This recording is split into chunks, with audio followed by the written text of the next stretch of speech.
the beginning of Operation Epic Fury, launched last weekend, President Trump laid out clear objectives to the American people on what the U.S. military seeks to accomplish through these major combat operations. Number one, destroy the regime's deadly ballistic missiles and completely raze their missile industry to the ground. Number two, annihilate the Iranian regime's navy. And so far, we have destroyed more than 20 Iranian ships, including their top submarine last night, using a torpedo for the first time since World War II. There is not a single Iranian ship underway in the Arabian Gulf, Strait of Hormuz, or the Gulf of Oman. Number three, Operation Epic Fury will ensure the regime's terrorist proxies in the region can no longer destabilize the region or the free world and attack our armed forces. And thus far, Iran's proxies are hardly putting up a fight. Number four, this mission will guarantee that Iran can never obtain a nuclear weapon. It's safe to say that thus far, Operation Epic Fury has been a resounding success. American forces have struck more than 2,000 targets, destroying hundreds and hundreds of ballistic missiles, launchers, and drones. The press only wants to make the president look bad. Yeah, As you know, we cover the deaths of U.S. service members under every president. The press does only want to make the president look bad. That's a fact. Especially you. No, listen to me. Especially you and especially CNN. If you're trying to argue right now that CNN's overwhelming coverage is not negative of President Donald Trump, I think the American people would tend to agree, and your ratings would tend to disagree with that as well. Good afternoon, everyone. Good afternoon. Under the leadership of President Donald J. Trump, the rogue Iranian terrorist regime is being absolutely crushed. 47 years of tolerating and enabling the world's leading state sponsor of terrorism are over. Iran's murderous terrorist leaders are paying for their crimes against America, and they are paying in blood. Since 1979, the terrorist Iranian regime has actively and intentionally facilitated the killings of Americans. They chant death to America and fund other radical terrorists who attack our country and are seeking to destroy Western civilization itself. These terrorists seized our embassy and took 66 Americans hostage in Tehran. They slaughtered 241 U.S. service members with a truck bombing in Beirut. They killed and maimed hundreds of American service members in Iraq. And this is just a small fraction of their blood-soaked record. Prior leaders have been too weak and ineffective to address this threat. Some, like Barack Hussein Obama, even sent pallets of cash that ultimately financed this terrorist crusade against the United States and our people, while signing stupid and naive deals that put Iran on the path of developing nuclear bombs. After years of endless appeasement and empty statements from politicians on both sides of the political aisle in this town, President Trump is finally the man of action. President Trump is holding these monsters accountable and permanently extinguishing their nuclear ambitions. Future generations of Americans will look to this moment as the moment where the specter of a nuclear armed Iran ended. At the beginning of Operation Epic Fury, launched last weekend, President Trump laid out clear objectives to the American people on what the U.S. military seeks to accomplish through these major combat operations. Number one, destroy the regime's deadly ballistic missiles and completely raze their missile industry to the ground. Number two, annihilate the Iranian regime's navy. And so far, we have destroyed more than 20 Iranian ships, including their top submarine last night, using a torpedo for the first time since World War II. There is not a single Iranian ship underway in the Arabian Gulf, Strait of Hormuz, or the Gulf of Oman. Number three, Operation Epic Fury will ensure the regime's terrorist proxies in the region can no longer destabilize the region or the free world and attack our armed forces. And thus far, Iran's proxies are hardly putting up a fight. Number four, this mission will guarantee that Iran can never obtain a nuclear weapon. It's safe to say that thus far, Operation Epic Fury has been a resounding success. American forces have struck more than 2,000 targets, destroying hundreds and hundreds of ballistic missiles, launchers, and drones. As the Department of War said this morning, we expect to have complete and total dominance over Iranian airspace in the coming hours, clearing the skies for our brave warriors to continue achieving these noble and long sought-after objectives. There's been a lot of misreporting and intellectual dishonesty from the American media on why President Trump decided to launch this operation. So let me remind you, Operation Midnight Hammer, which took place last June, obliterated Iran's 3 major nuclear sites. Yet the terrorist Iranian regime has remained fully committed to rebuilding its nuclear program. How do we know this?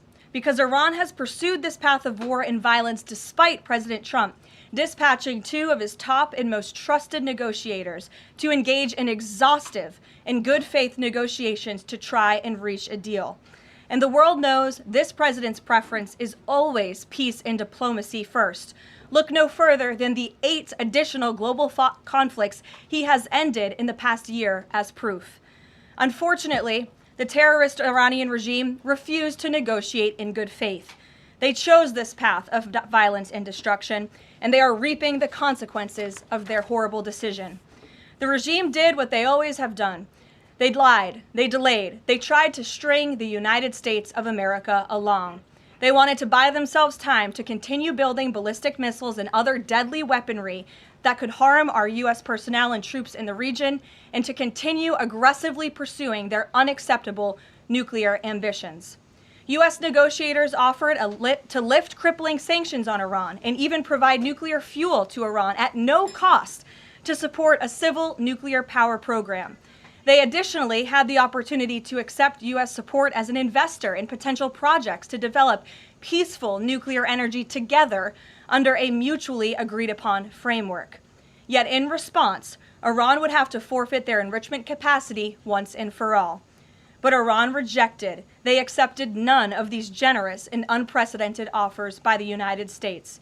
Simply put, they refused to say yes to peace.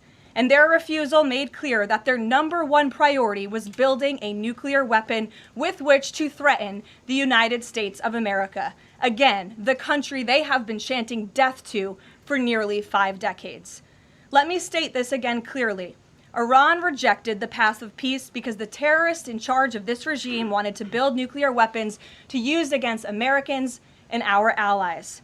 President Trump made the determination, a courageous determination and decision, that the path the United States was on with Iran had only one outcome: massive death and destruction at the hands of a nuclear-armed terroristic regime.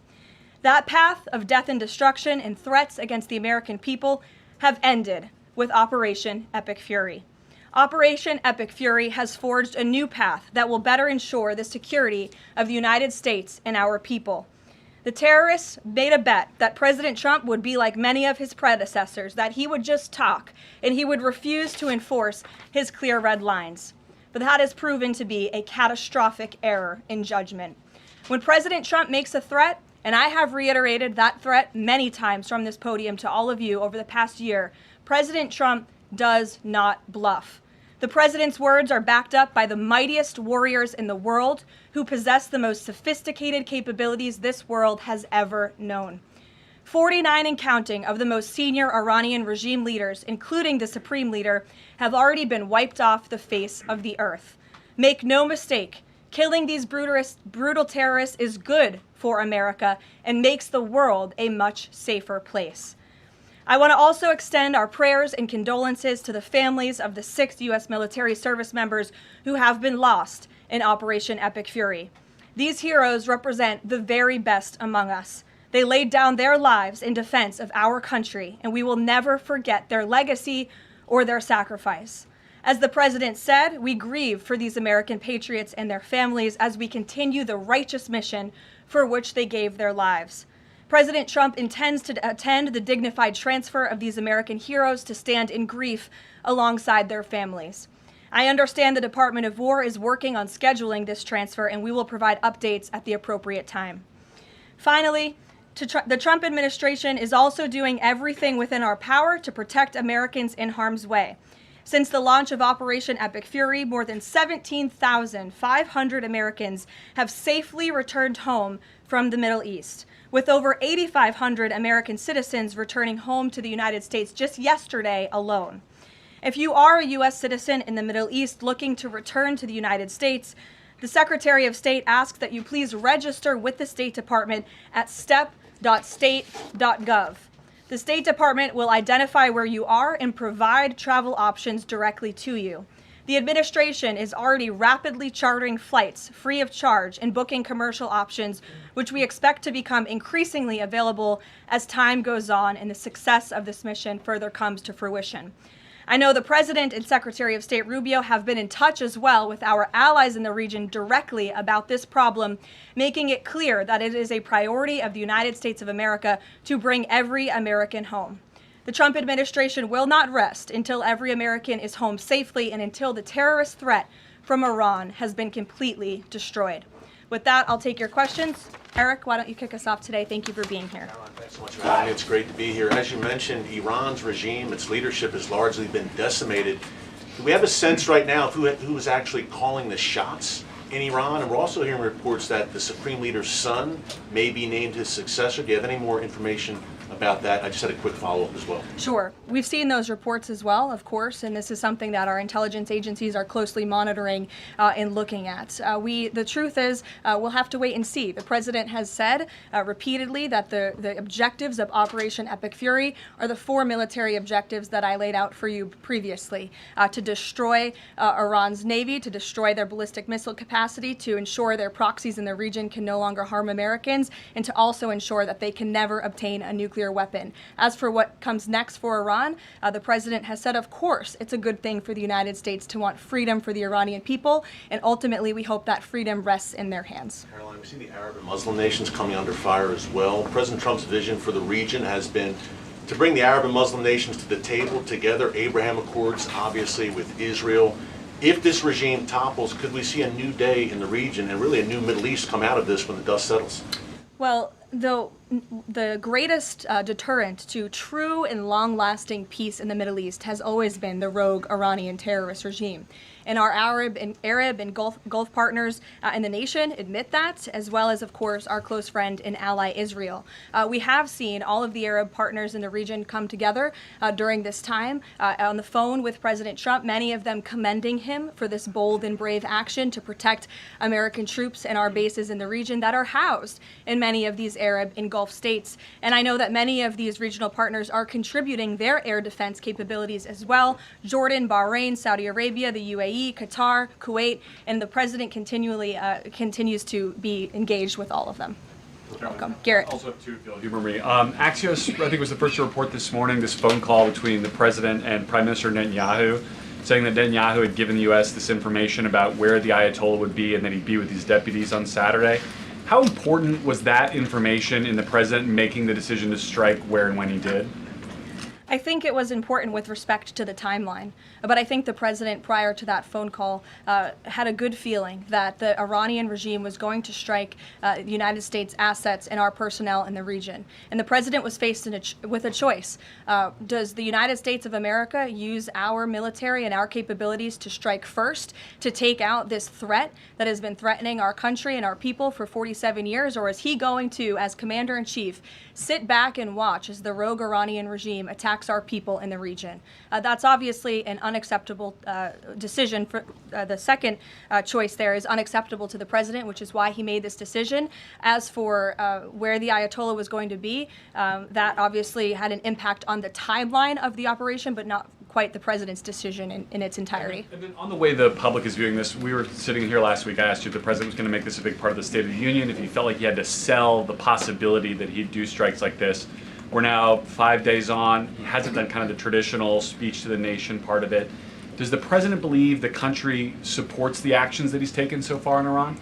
I think he does, and I think the president knows the country is smart enough to read past many of the fake news headlines produced by people in this room that this action was unjustifiable. Again, this is a rogue terrorist regime that has been threatening the United States, our allies, and our people for 47 years. And the American people are smart enough to know that. And they've also been smart enough to listen to the president himself, not just over the past year in this second term, but during his first term as president and also for the past 40 years of his life. This is a president who has been remarkably consistent on this issue, that Iran can never obtain a nuclear weapon. And the president tried peace through diplomacy, exhaustively and extensively. He and his team gave it their best go, and the president ultimately came to the determination of that peace was not a pursuable path. The Iranian regime, they want death, they want destruction, they want to kill Americans, and that's unacceptable to this president. It's intolerable to him as commander-in-chief. Jackie. Thank you, Caroline. Obviously seen the update from the State Department on the 17,500 Americans that have already come back, including some 8,000 just yesterday. There are still 6,000 that are looking to get out, as I understand it. And just in the context of what you just told Garrett about the president's decision on a timeline, if he had decided to do this strike before receiving, the specific intelligence about the meeting on Saturday, should there have been more done in advance of the strikes to try to get those Americans in the region resources and information to get home before day 3 of the war? There was many signs put out by the State Department, and I wish that everyone in this room would report on them. The Secretary of State issued level 4 travel advisories dating back to January for many of these countries in the region. On January 14th, the U.S. mission to Saudi Arabia advised personnel and Americans to exercise increased caution and limit non-essential travel to any military installations. On February 11th, the U.S. Department of State Consular Affairs shared a list of countries with level 4 do not travel advisories. You can't be much more clear than that. Do not travel to these following countries. On February 23rd, the U.S. Embassy in Lebanon ordered non-emergency government personnel and family members to leave Lebanon due to safety risks, and we helped them do that. On March 2nd, the State Department urged U.S. citizens to depart Lebanon immediately. With respect to Iran, on February 27th, the Secretary designated Iran as a state of sponsor of wrongful detention and stated no American should travel to Iran for any reason. And again, on February 27th, the U.S. ambassador to Israel warned Americans to leave Iran, and they provided travel advisory alerts through the U.S. Embassy in Jerusalem. So the State Department was all hands on deck on advising extreme caution and do not travel alerts to Americans in the region. With respect to the Americans who are still in the region now, again, the State Department is asking that they register at the website so they can directly identify you, and we are actively and rapidly working to charter flights. There is some commercial flights that are taking off intermittently from these countries, and we plan to get Americans on board as quickly as possible, again, free of charge to them. And we have some additional measures that I think will be announced in the coming days. Again, I can also reiterate from the president's perspective, this is something he's brought up directly with our allies and partners in the region, that we expect their help in getting Americans home, and we will do that, and we will not rest until every single American is returned home safely. Thank you. And then one follow-up just on how people might be experiencing this at home. With respect to the economy and the cost of oil spiking, is there a need to start those Navy escorts in the Strait of Hormuz now to sort of blunt the impact to people? And also, because Spain is a member of the EU, does that at all put a wrinkle in the president's plan for a trade embargo with them? With respect to Spain, I think they heard the president's message yesterday loud and clear. And it's my understanding over the past several hours they've agreed to cooperate with the U.S. military. And so I know that the U.S. military is coordinating with their counterparts in Spain. But the president expects all of our European allies, of course, to cooperate in this long sought after mission, not just for the United States, but also for Europe, to crush the rogue Iranian regime that, again, not only threatens America, but also threatens our European allies as well. With respect to oil prices and the economy here at home, of course, this is something that Secretary Bessent, Secretary Wright, the National Economic Council of Energy, that is led by Secretary Burgum, has been long working on and well in advance. Yesterday, President Trump announced the U.S. Development Finance Corporation will provide political risk insurance at a very reasonable price for crude carriers and cargo ships operating in and around the Gulf. And as you pointed out, Jackie, the president said if necessary and when appropriate, the U.S. Navy will begin escorting tankers through the Strait of Hormuz. I think it speaks to why this action was so necessary, that ultimately the energy industry is going to benefit from the president's actions with respect to Iran, because Iran will no longer be controlling the Strait of Hormuz and restricting the free flow of energy, which, as you all know, controls 20% of the world's global oil supply. Thank you. Sure. Thanks, Caroline. The president said yesterday there wasn't time to make evacuation plans because this all happened so quickly.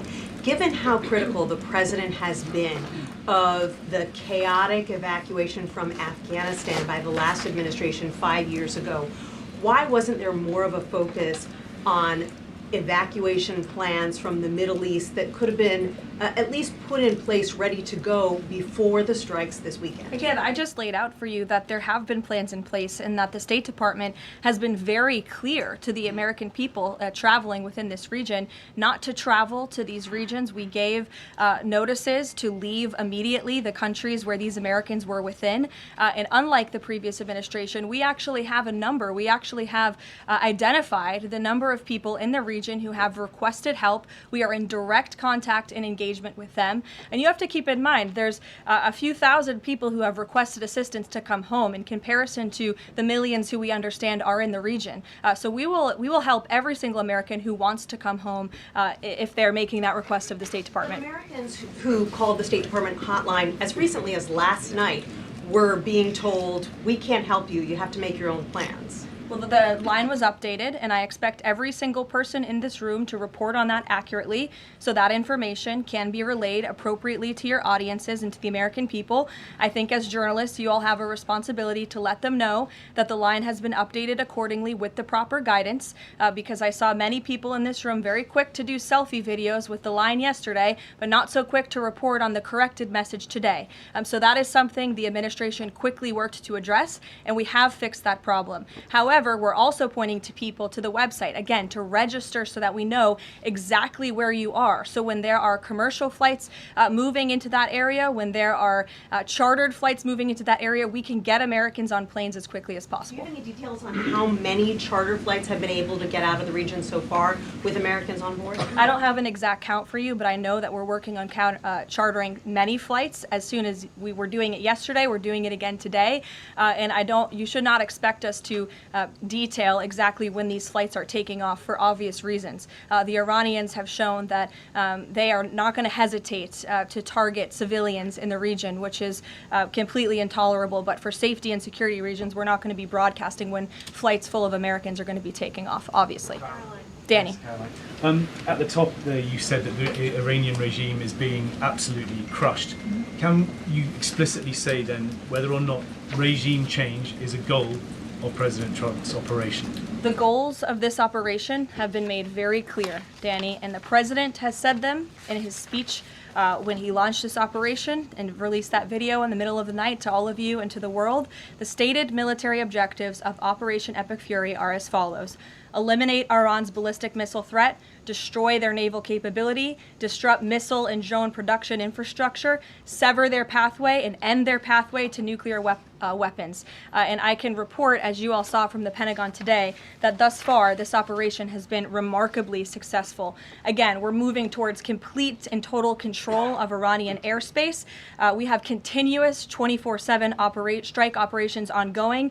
We've had more than 2,000 targets that have been struck. Nearly 2,000 munitions have been employed. The first 24 hours of this campaign were described nearly as twice the scale of the 2003 shock and awe campaign. And we've seen that the enemy, the Iranian rogue regime, their retaliatory strikes against the United States and the threat reduction has reduced significantly. If you look at the Iranian ballistic missile launches, they're down 86% from day one levels. So while the United States military continues to increase its complete dominance over this rogue regime, they are weakening day by day. Regime change is not a phrase that you would want to use. Again, Operation Epic Fury, I just detailed the goals and objectives of this very quickly. But obviously, as the president has said numerous times, do we want to see Iran being led by a rogue terrorist regime? No, of course not. So any day the United States of America is taking out a terrorist is a good day for our country and a good day for our people. So Given that point that you just make about the United States wouldn't mind seeing the government overthrown, certainly President Trump has talked about wanting to see Iranians overthrow the government. Has the president considered at all kind of how he views a U.S. role, if any, in Iran post-conflict? I think it's something the president is actively considering and discussing with his advisors and his national security team. But again, right now, the focus, minute by minute, hour by hour, day by day, is on ensuring the quick and effective success of Operation Epic Fury. Sure, go ahead. I want to ask you about the U.S. munitions I stockpile. don't even know who's speaking because I wasn't looking at you. You can ask a question and then I'll go to you. I want to ask you about the U.S. munitions stockpile. President Trump posted on Truth Social on Monday that the U.S. still has a good supply of weapons, but that we're not where we need to be. What does he mean by that? And does President Trump then want to ask on Congress to pass a supplemental to increase funding for missile interceptor systems like the ones being used to defend U.S. bases in the Middle East from Iranian missiles? I don't have any updates for you on congressional asks from the president. As you know, under this president, we have significantly increased our defense budget, which is a good thing for the United States, for our national security, and for protecting our homeland. With respect to munitions, ammunition, weapon stockpiles, the United States of America has more than enough capability to not only successfully execute Operation Epic Fury, but to go much further. And we have weapon stockpiles in places that many people in this world don't even know about. However, the president in that post was pointing out that, unfortunately, we had a very stupid and incompetent leader in this White House for 4 years who gave away many of our best weapons for nothing, for free, to another country very far away by the name of Ukraine. So the president was pointing out how that was an unwise decision, but nevertheless, don't doubt the strength and the might of the American military. And I will also add, President Trump has rightfully been calling on defense contractors in this country to rapidly and aggressively produce American-made weapons because they are the best in the world, and the president always likes to get things done as quickly as possible, and so he's been quite vocal in his efforts to try to speed up our defense industry to protect our homeland. Caroline, can you use some... Go ahead. Caroline, could you tell us about the president's current thinking about ground troops and whether they could be used, if they were to be sent into Iran, what would they be used for? What's the situation? Well, they're not part of the plan for this operation at this time, but I certainly will never take away military options on behalf of the President of the United States or the Commander-in-Chief, and he wisely does not do the same for himself. I know there's many leaders in the past who like to take options off of the table without having a full understanding of how things could develop. So again, it's not part of the current plan, but I'm not going to remove an option for the President that is on the table. Sean. Did the United States airstrike a girls' elementary school and kill 175 people? Not that we know of, Sean, and the Department of War is investigating this matter, and I would just tell you very strongly, the United States of America does not target civilians, unlike the rogue Iranian regime that targets civilians, that kills children, that has killed thousands of their own people in the past several weeks, and uses propaganda quite effectively, and unfortunately many people in this room have fallen for that propaganda, so I would caution you from pointing the finger at the United States of America when it comes to targeting civilians, because that's not something that these armed forces do. Reagan. Thanks, Caroline. Prior to the Iran conflict, the SAVE Act was really the focus of the news cycle. Is the SAVE Act still a priority for the administration? Absolutely. Can you just provide an update on the administration's talks with Congress to get the SAVE Act through? SAVE Act is absolutely still a priority for this president and the administration. The focus, of course, of much of the president's time right now is on ensuring the success of Operation Epic Fury, but the president can walk and chew gum at the same time, and he's very much continuing to focus on the issues that matter here at home for the American people, including the passage of the SAVE Act, including on bringing down the cost of living, which is why you'll see the president in about an hour and a half at the Ratepayer Protection Pledge Roundtable, where he will be sitting with big tech companies, with AI companies who are building in communities across the country and have pledged to pick up the cost of the electricity tab in these small towns and communities across the country, which is a great thing for American consumers. So you'll be hearing from the president directly on this very important domestic agenda item later this afternoon, and it's something that he mentioned in his State of the Union address. So check it off the list as another promise made and kept by this president. Sure, go ahead. Thanks, Caroline. I just wanted to get back to Danny's question. So those 4 objectives that you read out do not explicitly include regime change. If those objectives were achieved and the Islamic Republic still existed, would that be an acceptable outcome? That's a hypothetical question that I'm not going to engage in. Again, right now, the President and the Commander-in-Chief are focused on executing the success of Operation Epic Fury, which we are already doing so in a very tremendous and impressionable way. Stephen. Thank you, Caroline. Two questions. The Trump administration reportedly is considering arming Kurdish forces in the hopes of inspiring a popular uprising in Iran. Could you comment on that report? I can comment on the fact that the President has held many calls with partners, allies, and leaders in the region, in the Middle East. He did speak to Kurdish leaders with respect to our base that we have in northern Iraq. But as for any report suggesting that the President has agreed to any such plan is completely false and should not be written. President Trump was saying yesterday that he is okay with someone from within taking over in Iran. He spoke about how Venezuela he saw as a successful model where Delcy Rodriguez took over and had a better relationship. Iran's President Pezeshkian, he took office in 2024 as a relative reformer. He's part of a three-man council now replacing the supreme leader. Does President Trump see him as a potential successor who is more pliable? Again, that's another hypothetical, and I haven't spoken to the President about this specific individual, so I don't want to get ahead of him on any assessments that should be made.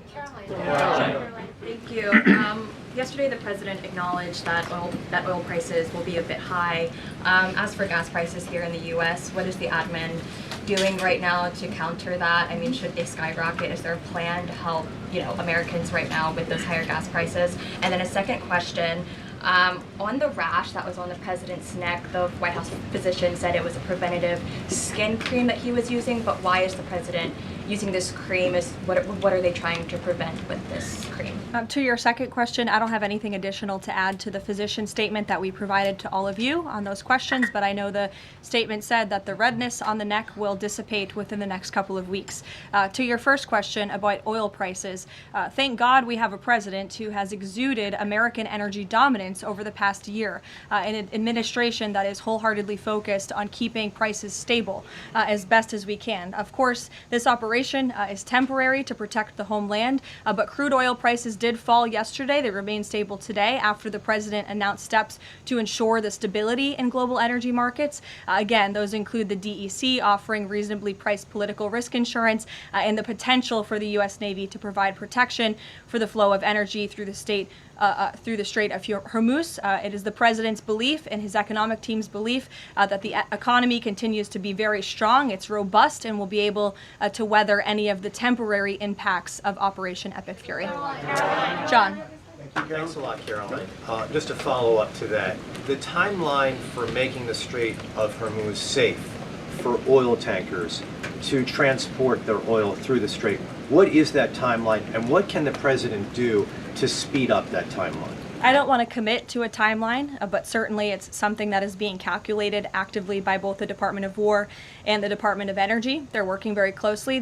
Both secretaries are in all of the briefings on this subject with the President, and this is, again, something they're monitoring, and if and when necessary, the United States Navy will provide assistance to escort oil tankers through the strait. Caroline. Sure, in the blue. Thank you, Caroline. You're not in blue, Andrew. Go ahead. Yeah, thank you. Well, I guess you are, sort of. I'll go to you after. You had mentioned about the commercial aircraft being used for the evacuations. What about the use of military aircraft? Would that happen in conjunction with that or subsequent to? That is something that is definitely underway, and of course we're going to use that in conjunction. We want as many planes, whether they're chartered, commercial, or military, taking Americans out of the Middle East and returning them safely home. So yes. Andrew, go ahead. You're welcome. At the top of the briefing, you listed a long list of grievances against the Iranian government, going back to the takeover of the embassy in '79, barracks bombing in the 80s, etc. But no one from the administration has laid out the imminent threat that was supposed to be taken care of by this. And the rationales offered by, say, Secretary Rubio, the President's National Security Advisor, said that the threat was retaliation against American interests from Iran after Israeli strikes. The president says it was his own feeling that Iran was going to attack. Why is it that across the administration you can't say what the imminent threat against the United States was that required us to launch this? And also, Prime Minister Starmer told Parliament today that his reason that he didn't allow the use of British bases was that he was not satisfied that there was a lawful basis and a viable, thought-through plan. Was there an attempt to provide the UK government with a legal basis for these strikes and a viable, thought-through plan? To the first question, I completely reject the premise of your question. You have had the President of the United States, the Secretary of War, the Chairman of the Joint Chiefs, the Vice President of the United States, the Secretary of State, and now I am out here today to explain to you exactly what led the President to make the decision to launch Operation Epic Fury. And President Trump does not make these decisions in a vacuum.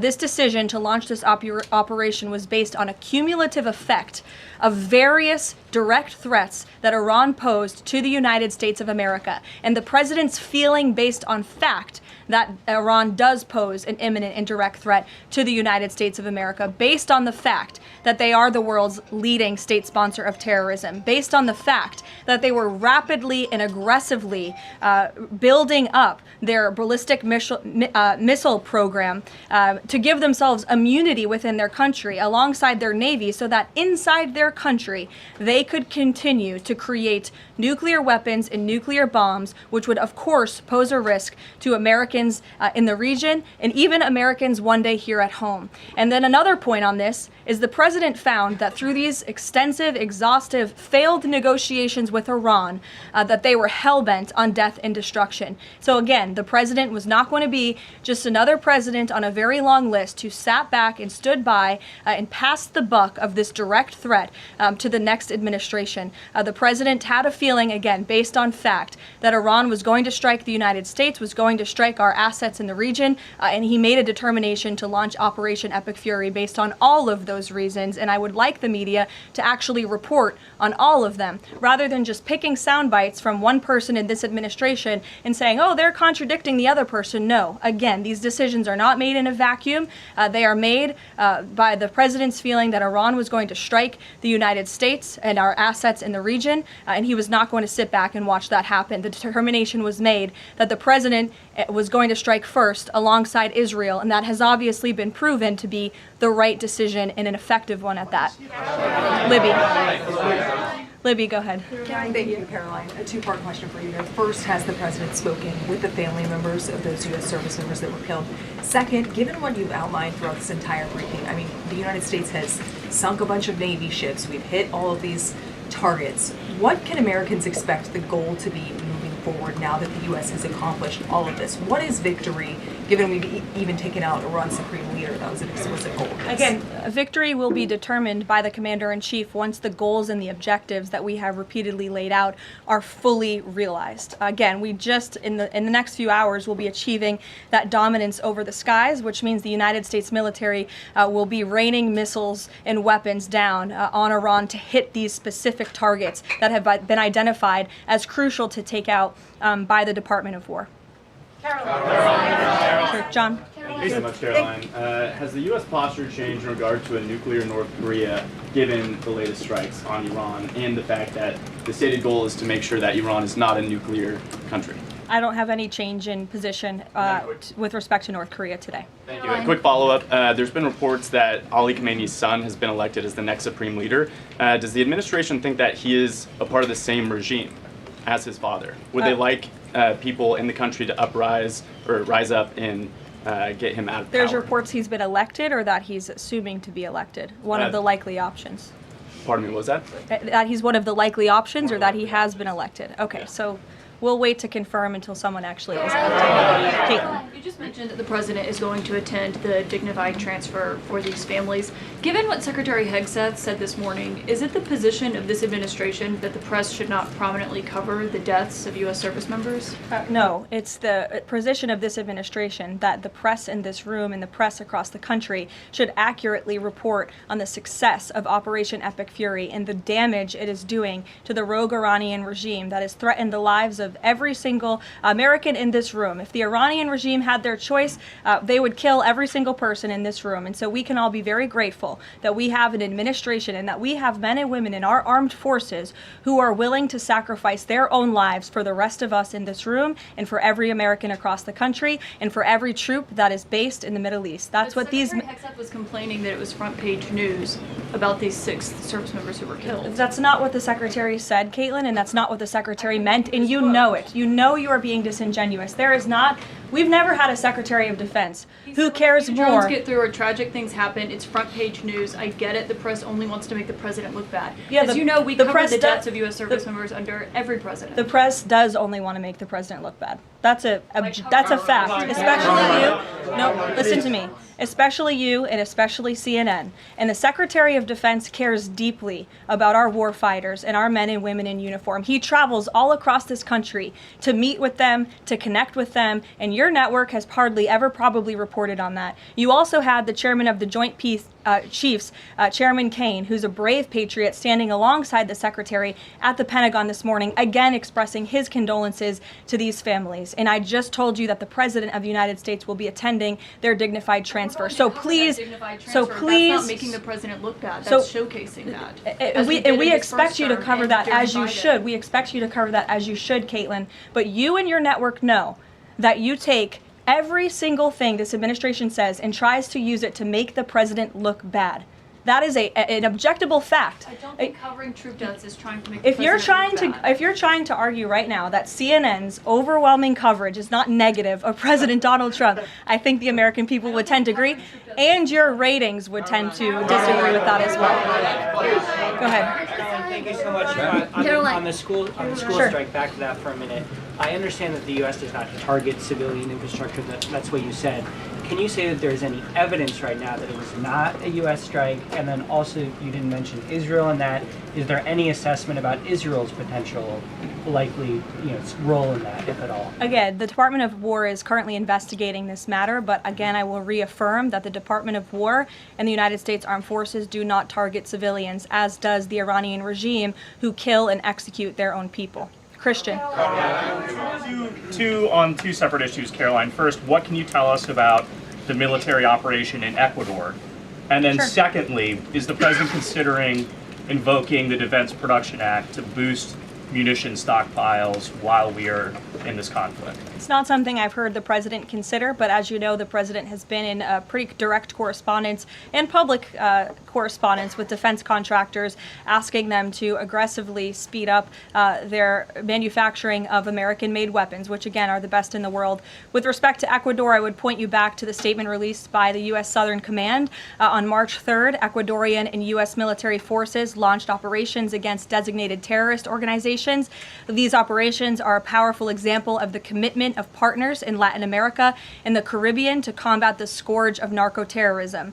And together, we are taking decisive action to confront narco-terrorists who have long inflicted terror, violence, and corruption on citizens throughout the hemisphere. And with on that, I would also add that this weekend, I'm pleased to announce, the president will welcome the heads of state from 12 nations across our Western Hemisphere in Miami, Florida on Saturday. The point of this newfound Latin America summit is to promote freedom, security, and prosperity in our region.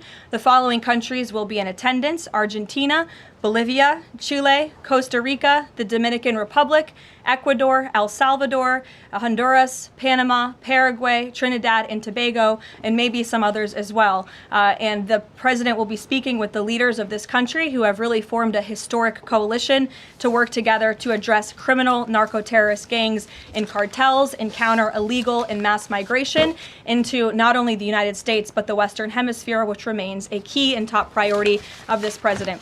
Thank you very much, everyone, and you'll see the president yourselves in an hour.